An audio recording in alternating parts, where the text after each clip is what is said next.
ఈరోజు ఏదైనా నీకు ఉచితంగా దొరుకుతుంది అని అంటే, ఏదైనా వెల చెల్లించకుండా నువ్వు పొందుకుంటున్నావు అంటే, ఏదైనా నీ కష్టం లేకుండా, నీవు శ్రమ పడకుండా నీకు దొరుకుతుంది అని అంటే, అది నీకు ఉచితంగా కలిగింది కాదు, అది నీకు ఉచితంగా దొరికింది కాదు, దానికి వేరెవరో వెల చెల్లించారు అన్న సంగతి మీరు గుర్తుపెట్టుకోవాలి. దానికి వేరెవరో వెల చెల్లించి నీకు ఉచితంగా వచ్చేలాగా చేశారు అనేది నువ్వు గుర్తుపెట్టుకోవాలి.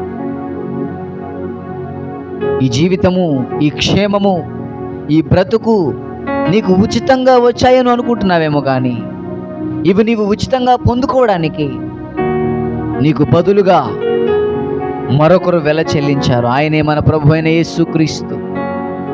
ఆయన సిలువలో నా పాపము కొరకు వెల చెల్లించి ఉన్నాడు గనుక, ఆయన సిలువలో తన రక్తాన్ని కార్చి నా పాపాన్ని కడిగి వేశాడు గనుకనే ఈరోజు మనందరికీ ఈ జీవితము, ఈరోజు మనందరికీ బ్రతుకు, ఈ సంతోషము, ఈ వెలుగు, ఈ కృప, ఈ ఆశీర్వాదాలు ఇది ఉచితంగా, నీకు ఉచితంగా వచ్చిందేమీ కాదు.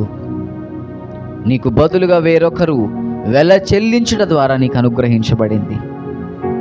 ఈ జీవితాన్ని, ఈ సమయాన్ని, ఈ రోజు నువ్వు వ్యర్థంగా గడపకూడదు.